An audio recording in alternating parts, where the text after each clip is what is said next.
Hello student, welcome to our channel. आज हम लोग स्टूडेंट करेंगे एक्सरसाइज 5.2 और क्वेश्चन होगा 15 क्वेश्चन को मैं रीड कर रहा हूँ। For what value of n are the nth term of two APs are equal. Student यहाँ पर दो एपी दे रखे हैं, तो दो एपी को मैं लिख रहा हूँ। एक एपी 63, 65, 67 डैश डैश डैश, और दूसरी एपी इन्होंने दी है स्टूडेंट 3, 10, 17 डैश डैश डैश। अभी इस एपी को अगर हम लोग एन बोलते हैं तो उसकी फॉर्मूला होगी a plus N minus 1d।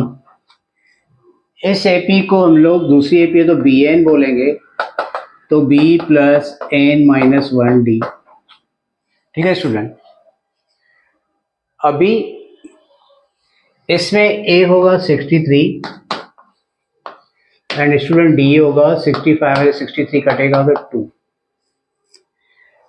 इसमें a b फर्स्ट टाइम इसका b बोल रहे हैं हम लोग, तो b होगा 3 और d होगा 10 माइनस 3 इज 7। अभी ये बोल रहा है कि दोनों का nth टर्म इक्वल होगा। That mean student an equal to b n, तो वो कौन से टर्म पे इक्वल होगा, मतलब हम लोगों ने n फाइंड करना है। तो पहले इसको सिंप्लीफाई करते हैं। a इज 63, n तो फाइंड करना है, d इज 2। सिंप्लीफाई करेंगे तो 63 प्लस 2n माइनस 2, और सिंप्लीफाई करेंगे तो 63 में से 2 कटेगा तो 61 प्लस 2n। यहाँ पर सिंप्लीफाई करें तो b की वैल्यू 3, n इज सेम और d 7, 3 plus 7n minus 7, 3 minus 7 तो स्टूडेंट लिखेंगे माइनस 4 प्लस 7n। ठीक है। अभी स्टूडेंट ये इन्होंने बोला हुआ है इनका nth टर्म इक्वल है, that means an equal to b n है। तो वो कौन से टर्म पे होगा, मतलब n की वैल्यू क्या होगी। तो an की हमने यहाँ वैल्यू निकाली है 61 प्लस 2n, और bn की वैल्यू यहाँ निकाली है माइनस 4 प्लस 7n। अभी लाइक टर्म एक साइड ले लेंगे, जैसे n वाले टर्म एक साइड और नंबर अदर साइड। तो स्टूडेंट 2n को मैं ले जाता हूँ उस साइड और 4 को ले आऊंगा इस साइड, तो 7n माइनस 2n, क्योंकि ये प्लस है तो उस साइड माइनस जाएगा। ये 61 माइनस 4 इस साइड आएगा तो प्लस होगा। दोनों को ऐड करेंगे तो स्टूडेंट 65, और ये माइनस करेंगे तो 5n, तो n आएगा 65 upon 5। That means student n is 5 1 जा 5 3 जा 13। तो दोनों के 13 टर्म पर जो नंबर आएंगे, जो टर्म आएगा वो इक्वल होगा। ठीक है स्टूडेंट, इसको अच्छे से याद करना क्योंकि ये इंपॉर्टेंट क्वेश्चन है, थोड़ा अलग है, हटके है, तो इसको थोड़ा देख लेना। अभी हम चलते हैं नेक्स्ट क्वेश्चन 16 पर। तो 16 क्वेश्चन देख लेते हैं। Determine the AP whose third term is 16। Third term is 16 मतलब a3 equal to 16। Then seventh term is exceeds the fifth term by 12। Seventh term fifth term से 12 ज्यादा है। Seventh term is exceeds the fifth term by 12, मतलब seventh term में से fifth term को minus करेंगे तो 12 आएगा। तो ये बोल रहा है डिटरमाइन द एपी। हम लोगों ने एपी को फाइंड करना है। अभी एपी का जनरल फॉर्म स्टूडेंट पता है, एपी मतलब a plus D a plus 2d। मतलब स्टूडेंट यहाँ पर हम लोगों ने a और d की वैल्यू फाइंड करनी है, फिर इस फॉर्म में लिखना है, तो वो हो जाएगी हमारी एपी। तो चलो कर लेते हैं a और d को फाइंड। तो पहले लेते हैं इसकी हेल्प। a7 मतलब 7 टर्म की फॉर्मूला आएगी a प्लस 6d। a5 मतलब 5 टर्म की फॉर्मूला आएगी a plus 4d equal to 12। तो a plus 6d minus a minus 4d 12, तो a कटेगा 60 में से 4d आएगा 2d 12, तो डी की वैल्यू आ गई स्टूडेंट 12/2 यानी 6। चलो डी आ गया। अभी ए को फाइंड करेंगे। ए को फाइंड करने के लिए हम लोग इसकी हेल्प लेंगे, थर्ड टर्म की। तो थर्ड टर्म की फॉर्मूला लिखेंगे स्टूडेंट a + 2d और थर्ड टर्म इज 16। डी की वैल्यू हमने 6 फाइंड की यहाँ पर, क्योंकि ए पी सेम है इसलिए डी भी सेम होगा।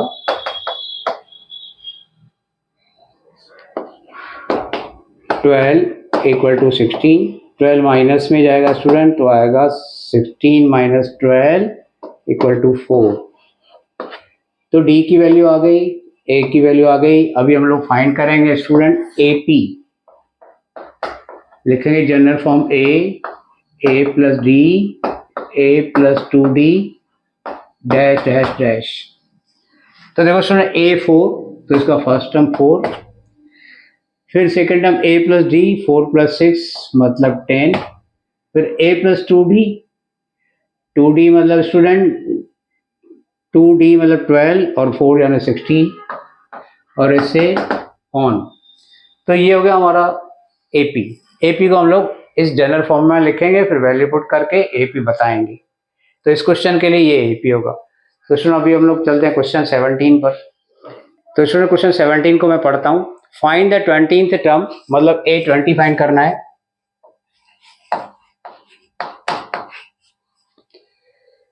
From the last term of AP, AP दे रखी है।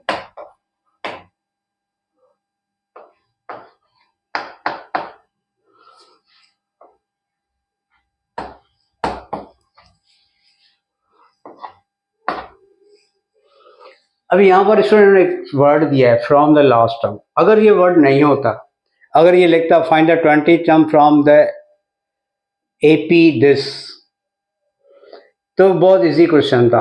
हम लोग नॉर्मल जैसे करते हैं, ए लिखा, डी लिखा, फिर एन यानी 20 टर्म फाइंड किया। लेकिन फ्रॉम द लास्ट बोल रहा है, तो यहाँ पर स्टूडेंट थोड़ा संभालना है।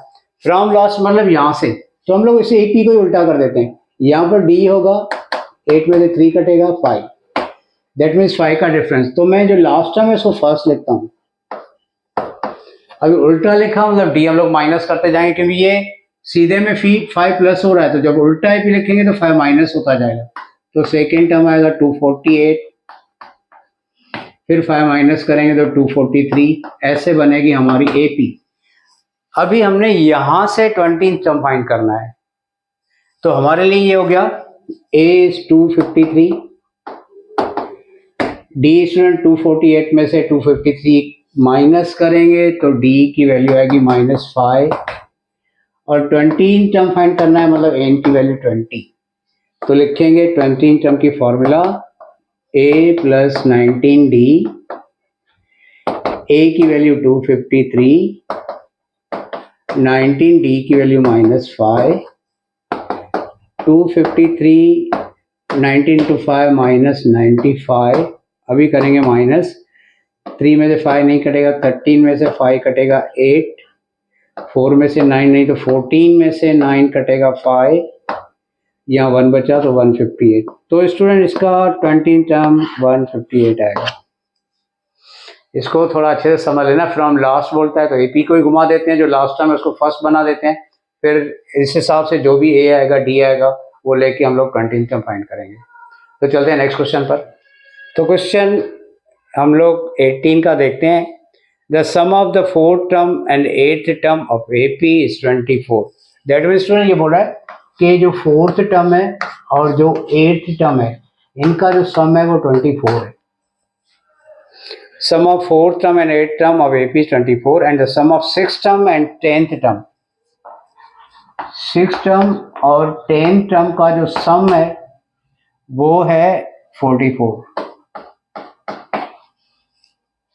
Then find the first 3 term of AP। तो 3 term मतलब A फाइंड करना है, फिर A + D फाइंड करना है, फिर A + 2D फाइंड करना है। तो स्टूडेंट यहाँ पर भी A और D नहीं है, तो जब A D दोनों नहीं मिले होते तो हमने एलिमिनेशन मेथड को थोड़ा मेमोराइज करना होता है, उसकी हेल्प लेके A और D को फाइंड करेंगे। तो करते हैं, इक्वेशन बनाते हैं पहले। एलिमिनेशन के लिए 2 इक्वेशन चाहिए, एक इक्वेशन यहाँ से होगा और दूसरा इक्वेशन यहाँ से होगा। चलो इसको देख लेते हैं। A4 की फॉर्मूला A + 3D, A8 की फॉर्मूला A + 7D = 24, 1A होगा 2A, 3D 7D होगा 10D = 24। अभी स्टूडेंट यहाँ पर देखो 2 कॉमन हो रहा है, तो 2 कॉमन ले लेंगे, इक्वेशन इजी हो जाएगा। तो A + 5D = 24, 2 डिवाइड में जाएगा तो A + 5D होगा 12। ये बनेगा हमारा इक्वेशन 8।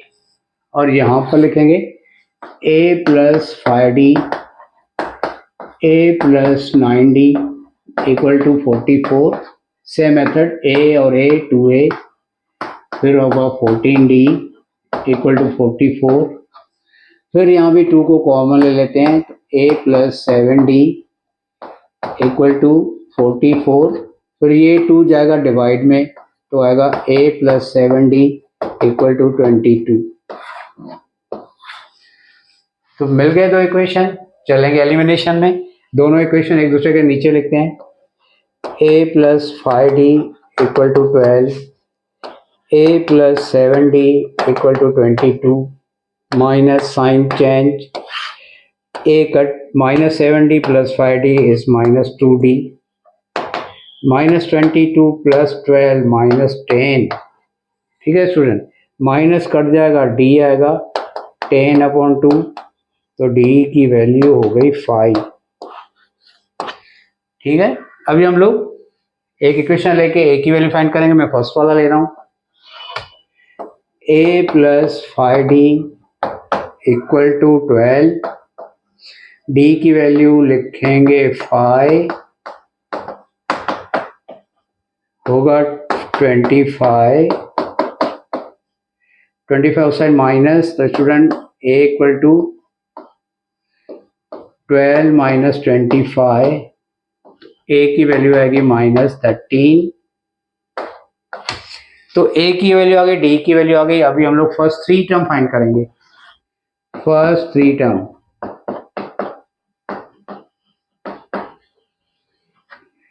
तो लिखेंगे A + D A + 2D, general form लाएंगे। तो देखो स्टूडेंट, A की वैल्यू -13, तो -13, फिर A + D -13 + 5, तो स्टूडेंट -8, देन अगेन +-5 तो -3। तो ये हो गया इसके फर्स्ट 3 टर्म। ठीक है स्टूडेंट, चलते हैं नेक्स्ट क्वेश्चन पर। क्वेश्चन 19 को देखते हैं student. Subha Rao started work in 1995 at an annual salary ₹5,000 and received an increment of ₹200 each year. In which year did his income reach ₹7,000? तो सुनिए, ये प्रॉब्लम सम की तरह है। प्रॉब्लम सम हम लोग रीड करेंगे, फिर वहाँ से A कितना है, D कितना है, N कितना है, AN कितना है, इसको सर्च करेंगे, इसको, इस डेटा को लिखेंगे, उसके बाद फॉर्मूला अप्लाई करेंगे और जो आंसर इन्होंने पूछा है वो निकालेंगे। तो देखो, इन्होंने, इनकी फर्स्ट जो सैलरी थी वो थी ₹5,000, देयरफॉर A is 5,000।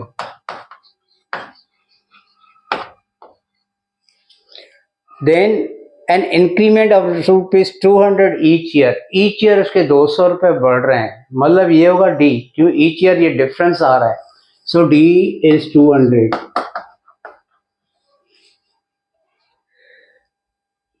उसके बाद in which year did his income reach 7,000, कौन से साल में इसकी जो सैलरी होगी वो 7,000 होगी, मतलब ये 7,000 होगा last term.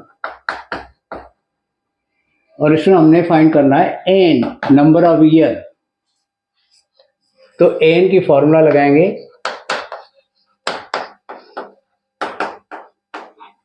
AN is 7,000, A is 5,000, N को तो फाइंड करना है और D is 200। तो 5,000 यहाँ माइनस होगा, तो स्टूडेंट होगा 2,000 इक्वल टू N - 1 होगा 200। 200 अभी अपॉन में जाएगा, ब्रैकेट के बाहर का नंबर जाता है अपॉन में, 2000/200। 0 कट 2 1 टाइम, 2 11 टाइम, 10 टाइम, तो 10 इक्वल टू n -1 इस साइड आएगा तो होगा प्लस, तो आएगा 11। सो इन 11th ईयर, 11वें साल इसकी सैलरी हो गई 7000। तो लिखेंगे इन ईयर, इन 11th year his salary become 7000। ठीक है स्टूडेंट, अभी करते हैं इस एक्सरसाइज का क्वेश्चन नंबर 20। देखो स्टूडेंट, क्वेश्चन 20 भी प्रॉब्लम सम है, वर्ड प्रॉब्लम है। इसमें भी ऐसे ही कोई सिचुएशन बताई गई है, वहां से ए फाइंड करेंगे, डी फाइंड करेंगे, एन और एन, ये डेटा लिखकर जो फाइंड करना है उसको फाइंड करेंगे।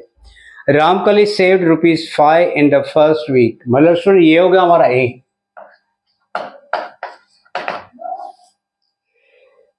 Of a year and then increase her weekly saving by ₹1.75। तो ये इंक्रीज हुआ, तो ये हो जाता है हमारा D. If in the nth week हर वीकली सेविंग बिकम ₹20.75, तो स्टूडेंट nth वीक मतलब ये हो जाता है हमारा n। तो n इज 20.75। तो यहां भी स्टूडेंट हम लोगों ने n को फाइंड करना है। बस फॉर्मूला अप्लाई करते हैं, A N equal to A plus n-1d। N की वैल्यू 20.75, ए की वैल्यू 5, एन को तो फाइंड करना है और डी इज 1.75। तो इसमें 5 को लेंगे माइनस में,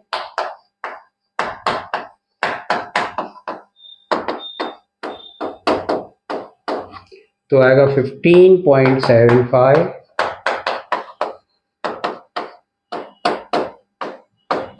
अभी ये जाएगा डिवाइड में,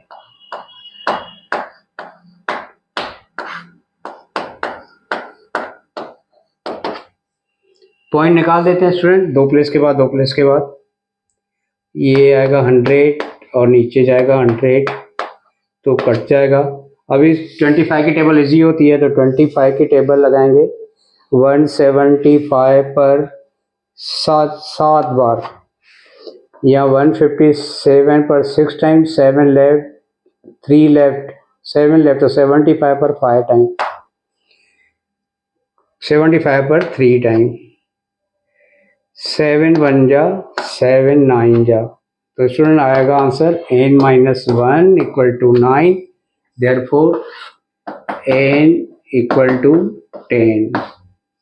तो स्टूडेंट ये 5.2 एक्सरसाइज खत्म होती है। एक ही फॉर्मूला यूज कर रहे थे हम पूरी एक्सरसाइज में, तो इस फॉर्मूला को अच्छे से याद करना, देख लेना और अलग अलग टाइप क्वेश्चन जो है उसको भी अच्छे से देखना। Thank you.